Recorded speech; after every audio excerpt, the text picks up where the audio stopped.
Welcome back to another technical deep dive here in the debug zone.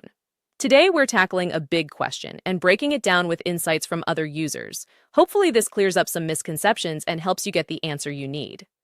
So buckle up, stay a little curious, and let's jump right in.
And that's a wrap.